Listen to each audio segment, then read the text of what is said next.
Bon, salut à tous, vous êtes sur la chaîne RC Mumuse, la chaîne des débutants qui fait les choses sérieusement. On est à la RCF 42, ok, c'est la spéciale HB Racing. Ça dure 2 jours. Là, on vient de passer la journée de samedi avec les qualifications et je suis accompagné de Sébastien Léonard et Théo Lemaire. Ils vont nous raconter un petit peu comment ça s'est passé. Et je peux vous dire que Théo s'est très bien débrouillé aujourd'hui. Salut Sébastien. Salut à tous, ça va? Ouais, impeccable, très bien. Théo? Bonjour à tous. Ok. Alors justement, cette séance de qualification, donc forcément, Sébastien, c'est ton préparateur, ok? C'est lui qui te coach, qui te conseille. Toi, tu fais les performances. Et comment vous avez abordé la journée? Qu'est-ce que tu t'es dit par rapport à l'état de la piste? Comment je vais faire la voiture? Toutes les questions que tout le monde se pose, quoi, suivant les conditions.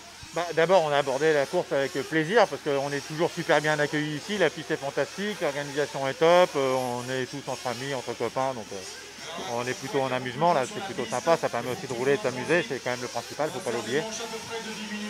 Écoute, après, rien d'exceptionnel. Hier, on a déjà appréhendé un petit peu la piste. La piste avait un peu plus de grip hier. Quand on est arrivé ce matin, il avait commencé à pleuvoir, donc on savait qu'elle avait perdu un petit peu de grip. Donc on a juste un petit peu adapté les réglages, en baissant notamment la barre anti-roulis à l'avant, en diminuant les hydros parce qu'il faisait quand même beaucoup moins chaud. Je me bats avec la bille de mes lunettes. Hein. Ouais, je sais. Bientôt je te vois plus, c'est pas grave.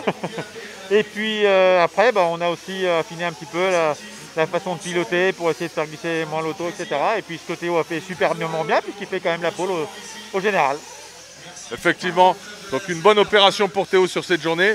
On remercie d'ailleurs le clan Luquet et Vincent Luquet pour l'accueil exceptionnel, comme l'a souligné justement Sébastien. Et toi Théo, à part les conseils que vient de nous donner Sébastien, qu'est-ce que tu t'es dit toi sur cette journée et comment tu l'as abordé? Est-ce qu'il y a un truc qui a fait la différence? J'ai écouté ce qu'il m'a dit dans le casque déjà et ça a fait beaucoup déjà. On a travaillé un peu sur la voiture mais on est arrivé avec un setup qui fonctionnait donc ça marchait déjà. Tu t'es entraîné spécialement avant de venir à la RCF 42 sur une piste full terre comme ça? Non, on est venu au challenge d'été il y a un mois et demi. Ouais, je me rappelle. Mais on n'est pas venu, on n'a pas fait de training exprès. D'accord.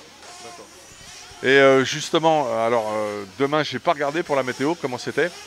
Est-ce que vous êtes en capacité, et quelque part, c'est ce qui va se passer, de tout changer au niveau de la voiture pour systématiquement amener le meilleur compromis sur l'instant T?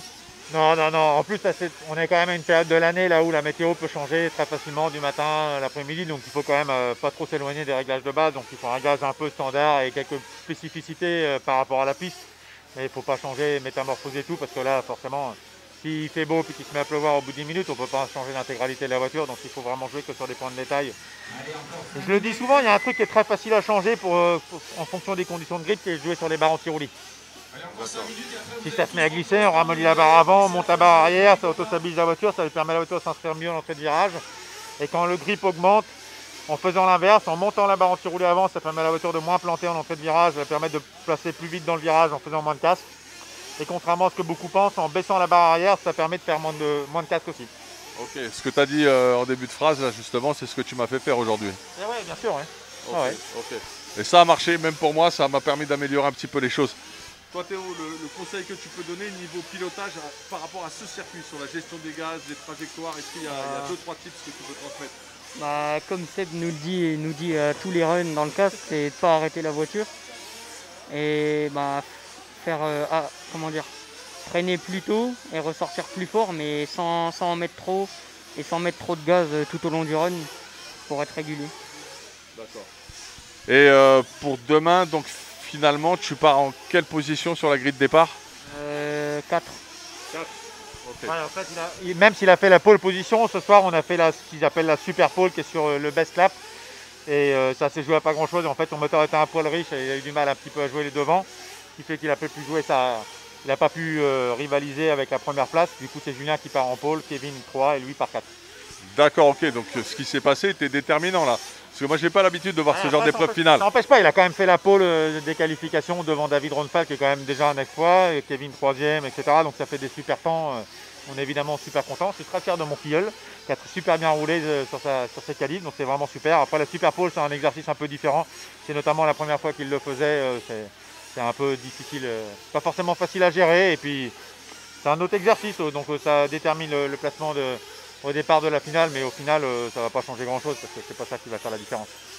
Exactement, donc tu pars 4e. On va suivre ça demain. Ok. Vous avez des choses à ajouter? Vous pensez qu'on a bien abordé la question des qualifications vous concernant?